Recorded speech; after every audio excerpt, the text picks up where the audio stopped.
Señor Presidente Constitucional de la República, señores diputados del Congreso, tienen ustedes una responsabilidad histórica con las decisiones que deben de tomar. Si las toman incorrectamente, seguiremos por el oscuro camino de la corrupción y de la falta de legitimidad.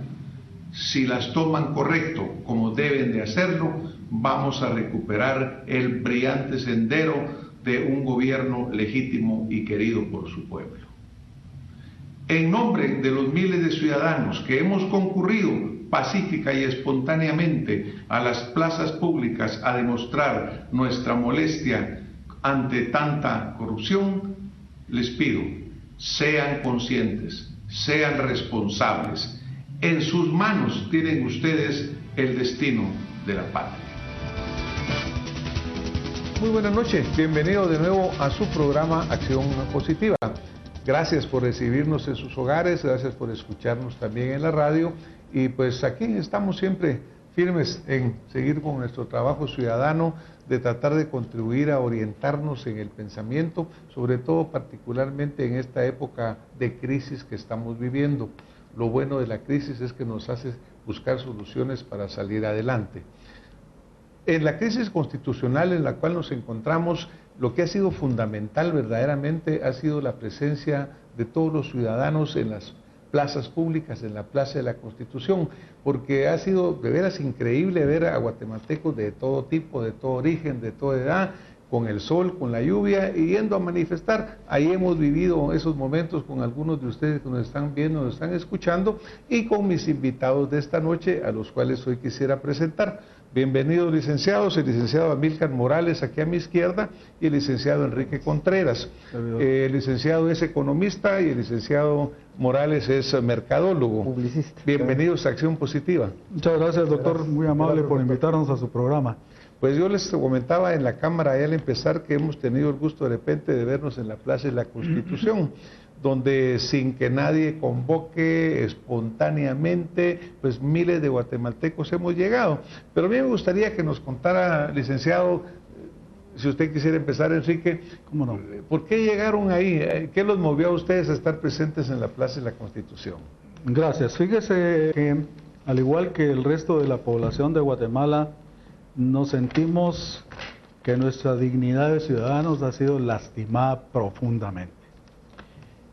Con las ejecutorias de los miembros del organismo ejecutivo, valga la redundancia, hemos notado que se ha llegado a lo más bajo, o posiblemente a lo más bajo que podía llegar la ejecución pública del poder político en Guatemala. Nosotros rechazamos completamente eso, al igual que lo rechazan los miles de personas que han llegado ahí a la Plaza de la Constitución y a otras plazas del interior de la República. Y es por eso que un grupo de compañeros que nos conocemos de hace muchísimos años, y por eso nos llamamos la Sub-70 por Guatemala, porque somos entre las edades de 60 y 70 años los que integramos este grupo. Tenemos nuestra página en Facebook, Sub-70 por Guatemala. Invitamos a todas las personas de nuestra edad a que se incorporen a esa página, porque nosotros somos una generación que nos tocó sufrir muchísimo.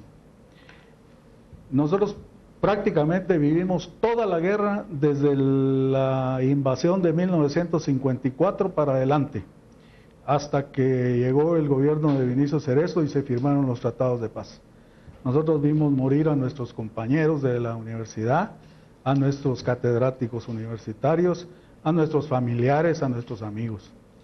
Y entonces esa generación, en cierto modo, fue opacada por el poder de las armas y por la violencia. Y surgieron muy pocos líderes y nos manteníamos callados. Pero este resurgir, a raíz de las razones que yo exponía antes, ha hecho que esas generaciones estén presentes ahí, en la plaza. Y eso es fundamental para todos, ¿verdad? Nosotros decidimos llamarnos Sub-70 por Guatemala y hacer una encuesta ahí en la plaza de qué era lo que la gente pensaba, de qué era lo que la gente quería que se cambiara en Guatemala.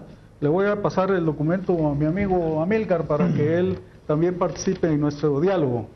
Bueno, el documento que nosotros presentamos es, y que sentimos que es la necesidad, no votar por los mismos candidatos ni por los mismos partidos.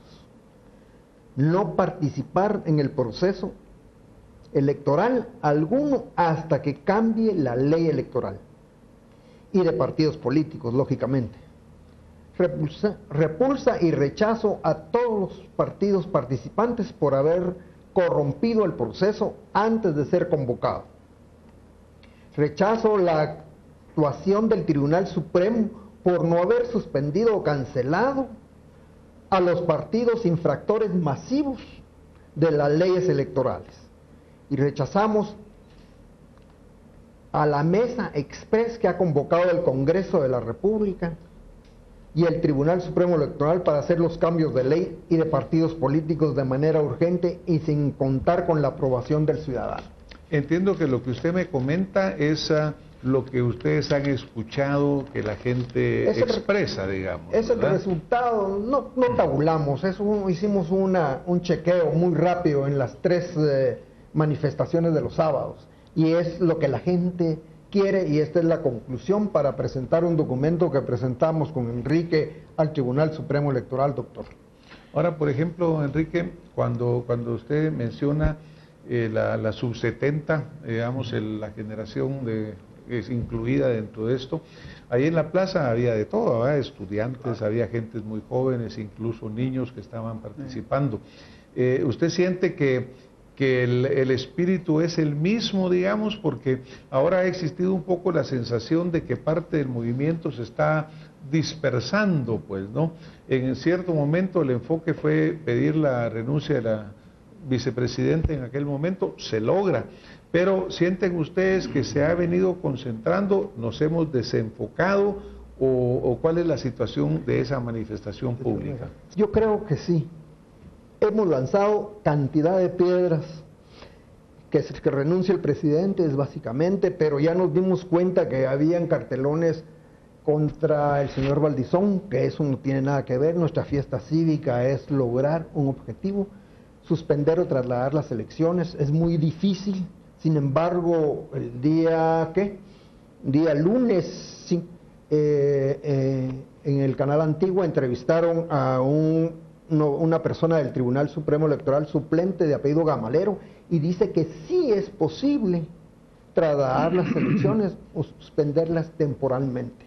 Eso nos llena de alegría porque debemos de cambiar este país. Yo creo que se ha tratado de distraer el objetivo principal de la manifestación en el empecinamiento del presidente de no renunciar.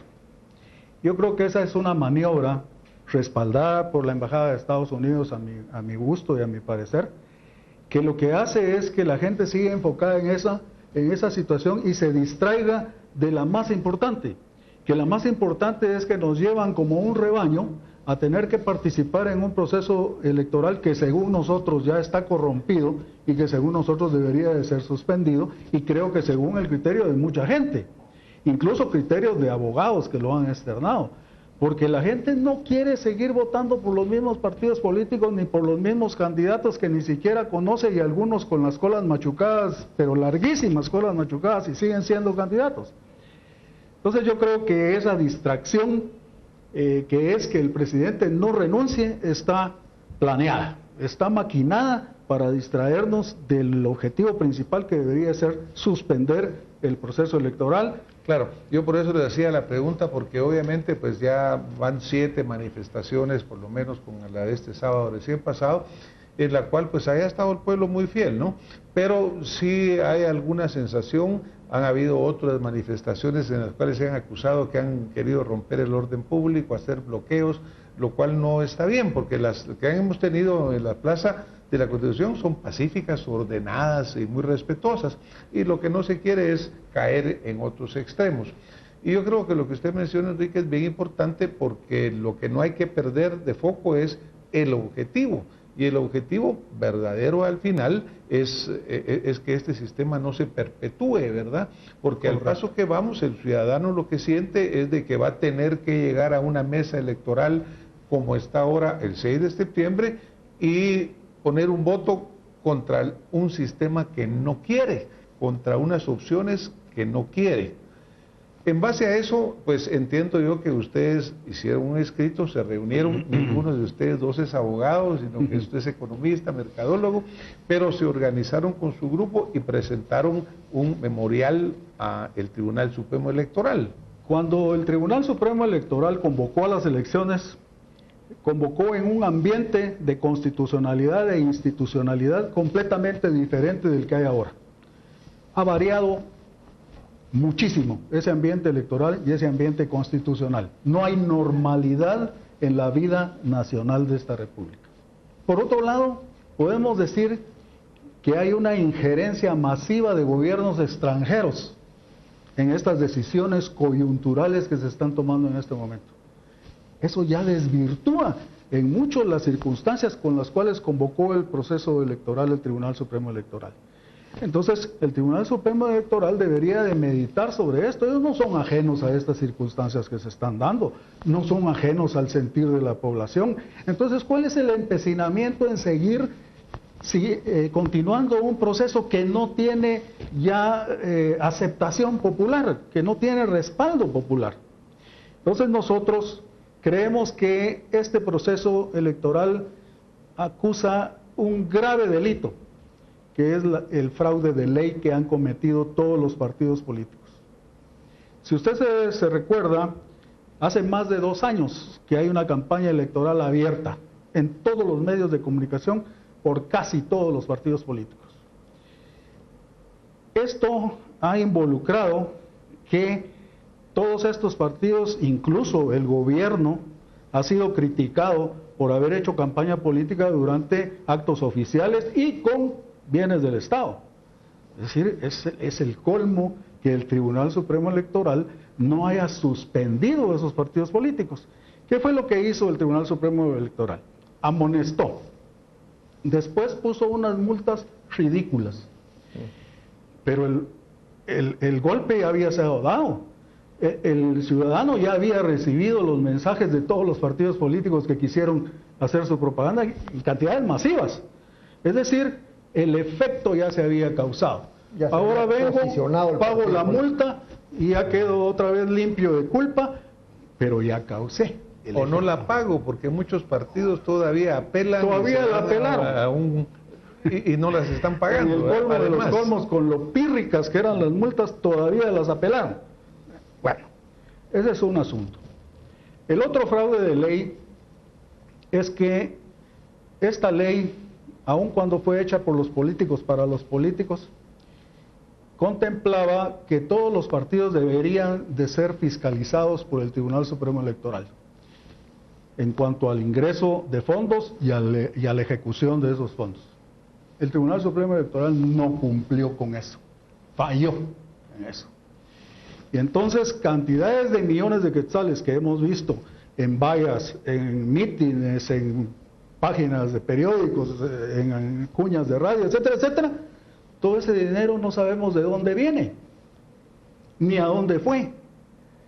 Y entonces eso es fraude de ley también, porque era prohibido que los partidos políticos usaran ese dinero sin reportarlo, sin declararlo, sin llevar un control adecuado de los mismos. Bueno, y existen techos, ¿no? Que obviamente lo que presentan en documentos parece que no, pero todo el mundo sabemos que ya fueron sobrepasados, porque los techos simplemente se quedan atrás. Aquí hablan de campañas de 200, 300, 400 millones de quetzales.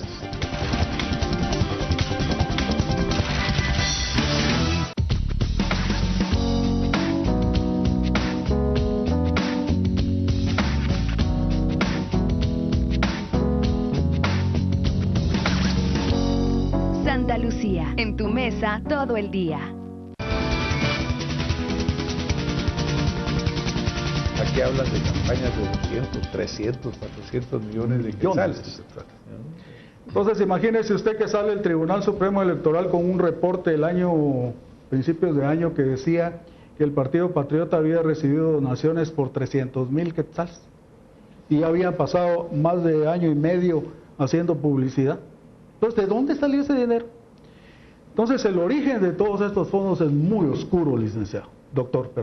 Es muy oscuro y muy peligroso, porque si usted no tiene la claridad de dónde vienen, especula que vienen de orígenes delictivos. Y detrás de esos fondos vienen favores que hay que pagar por parte de los candidatos a presidentes, a alcaldes y a diputados. Y eso es peligrosísimo para este país. Son sectores peligrosos para el país. Y ahora les vamos a dar más poder si dejamos que ese proceso electoral siga en este camino que va. Entonces, parte del argumento, licenciado Morales, es uno, el fraude en relación con la campaña anticipada. Claro. Y el otro, el fraude de ley, como ustedes lo señalan o lo mencionan, en relación a la forma de financiamiento. El otro eje es lo de doña Roxana Valdetti, que ella puso sobre aviso, le avisó al señor Monzón y el señor se desapareció. Y lo del caso de Amatitlán, que es una millonada lo que se llevaron ahí y no pasó absolutamente nada con el aseo del agua de Amatitlán y limpiar y hacer todo ese tipo de cosas. Eso debe de ser juzgado, debe de contar dónde está ese dinero.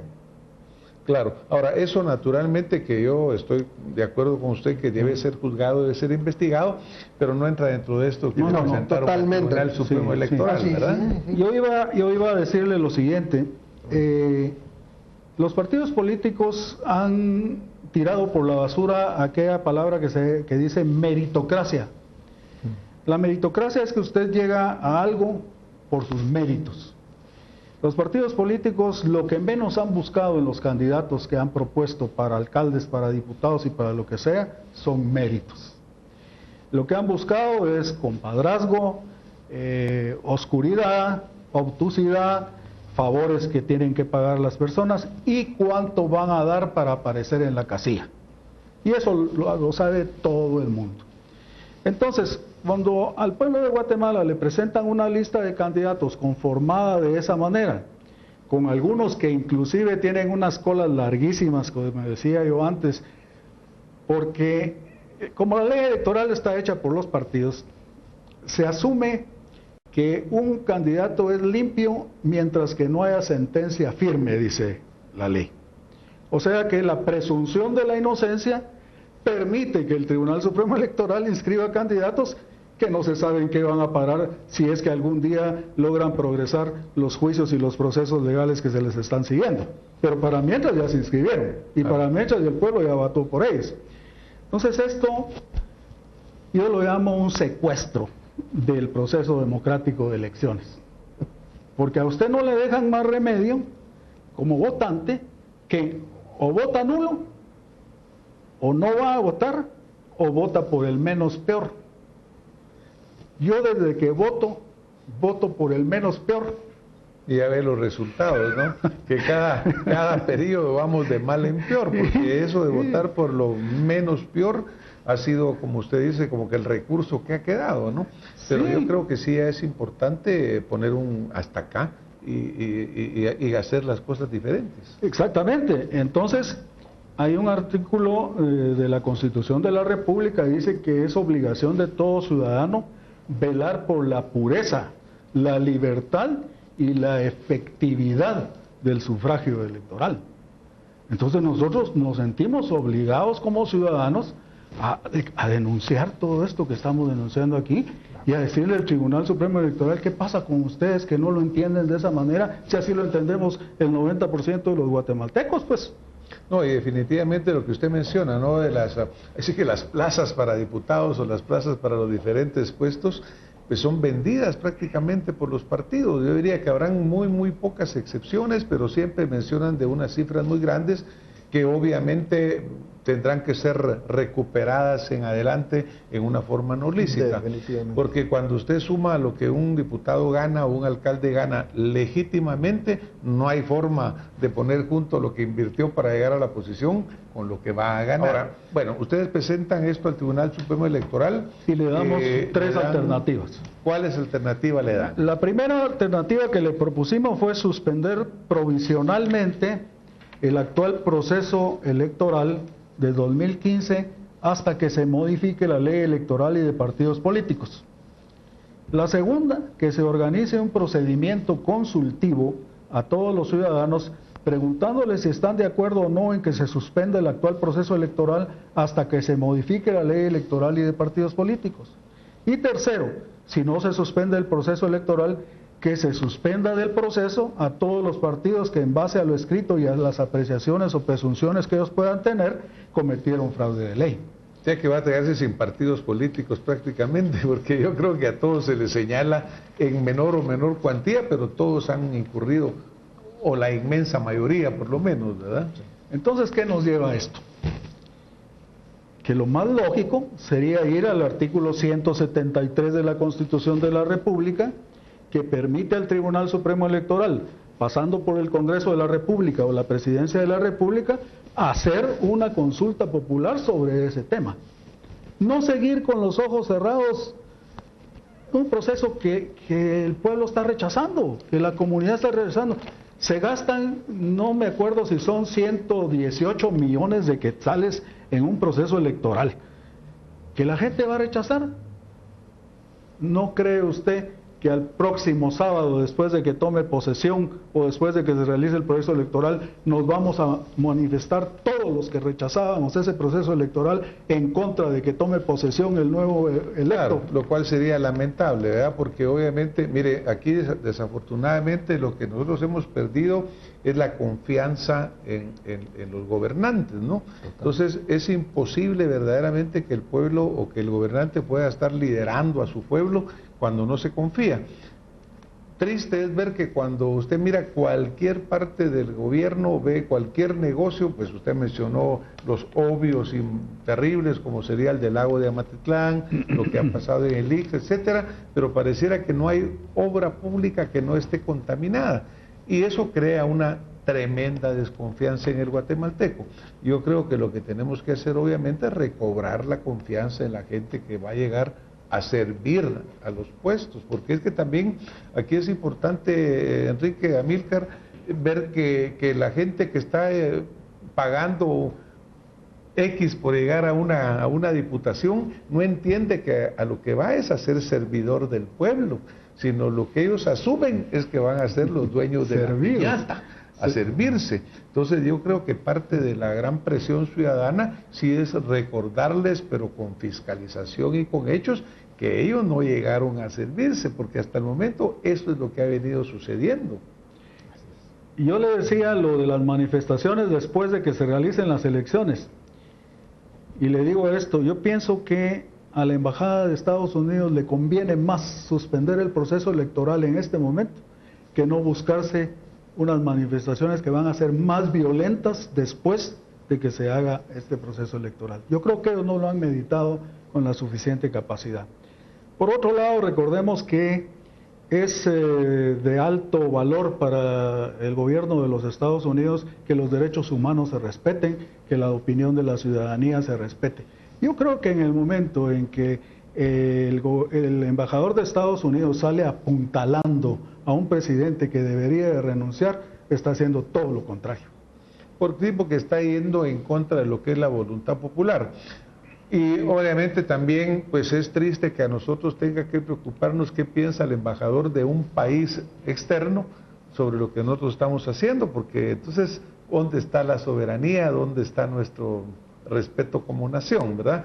Yo estoy seguro que nosotros no vamos a ir a decirle a ningún país extranjero qué es lo que deba de hacer su pueblo y su presidente, porque no nos corresponde, no es nuestro derecho. Entonces, qué malo que lo estén haciendo con nosotros. Exactamente. Tenemos que evolucionar, madurar más políticamente. Ahora, por ejemplo, ustedes presentan este documento, pero ¿hay una respuesta ya del Tribunal Supremo Electoral o qué va a pasar? No ha habido ninguna respuesta, pero la ley y la Constitución es clara. Cuando uno hace una petición política de acuerdo al artículo 137, si en 8 días no le contestan, debe de entenderse que la respuesta es negativa y le da el derecho de irse a todos los recursos y amparos que uno quiera usar de acuerdo con la ley. Ahí es donde aprovecho su programa para dirigirme a los licenciados del CEDECOM. que analicen lo que nosotros acabamos de exponer, que nos digan si están de acuerdo o no con nuestro punto de vista. Si estuvieran de acuerdo con nuestro punto de vista, que nos ayuden a presentar el amparo que según yo es lo que corresponde hacer ante la Corte de Constitucionalidad. Nosotros agradeceríamos mucho, por ejemplo, al licenciado Balcells, a la licenciada Anabela Morfín, que conozco, o a alguno de ellos, o al CEDECON en total, que nos dijeran, miren, están equivocados, o nos dijeran, miren, sí, eso puede prosperar, puede llegar a la Corte de Constitucionalidad para que resuelva. Bueno, pues yo creo que aquí se ha hecho una petición específica al CEDECON, a distinguidos juristas que forman parte de él, para que emitan una opinión. Yo creo que definitivamente en este momento todos los sectores del pueblo de Guatemala tenemos que trabajar en conjunto, porque esto es algo que es verdaderamente fundamental. ¿Queremos nosotros 4 años más de lo mismo? ¿Queremos repetir un sistema que obviamente está fallido? ¿O existen en realidad los mecanismos a través de los cuales dentro de la ley podamos cambiarlo, pero para allá, no para saber a Dios cuándo, para allá, porque eso es lo que Guatemala está exigiendo? Así que por favor, los señores aludidos tienen esta ventana abierta por si quisieran venir acá con nosotros y contestar la pregunta efectuada por los licenciados. Queda un último punto, el voto nulo. La ley electoral y de partidos políticos no reconoce el voto nulo del ciudadano, el voto del ciudadano que rechaza lo que le están proponiendo, que no es lo mismo que anular el voto que abstenerse de votar. El voto nulo debería de tener un valor para que el partido político o los partidos políticos entiendan que el ciudadano no está de acuerdo con sus propuestas, no está de acuerdo con lo que le están ofreciendo, que quiere que cambien esas propuestas y le presenten unas nuevas. Debería de darse valor al voto nulo. Y esa sería una última salida. Si la Corte de Constitucionalidad dijera que no, por lo menos que se aprobara en el Congreso el derecho a la existencia del voto nulo, y que si un 33% de la población votara nulo, se deberían de repetir las elecciones. Sí, yo solo quiero decirle al pueblo de Guatemala que el que ve el mal y no protesta, ayuda a hacer el mal. Participe, pueblo de Guatemala, participe. Este es el momento justo para poner el dedo sobre la llaga y no tener más de lo mismo. Pues muchas gracias. Una pregunta que yo le hice a los licenciados antes de empezar el programa era si ellos en este momento tenían una participación en algún partido político. ¿Su respuesta, licenciada? Absolutamente no. Pues muchas gracias. Lo quise volver a repetir aquí enfrente de la cámara porque yo creo que lo que ha sido verdaderamente maravilloso en lo que está pasando con estas manifestaciones es que estamos llegando abierta y espontáneamente. Nadie está convocando y el interés principal es Guatemala. Y yo creo que genuinamente tenemos que seguir dentro de esa línea, usando lo que la ley nos permite, pero acordándonos que el pueblo es soberano y eso está contenido en la Constitución Política de la República y que ahí reside la soberanía. Entonces lo que este pueblo quiere es lo que verdaderamente los funcionarios, las instituciones deben de hacer. Licenciado, muchas gracias, les agradecemos que nos hayan acompañado, compartido su opinión. Y pues esperemos que tengamos respuestas de las gentes a las cuales se ha convocado, y si no, pues sigan adelante con su lucha, que Guatemala lo merece. Lo vamos a hacer, doctor. Muchas gracias. Muchas gracias a ustedes.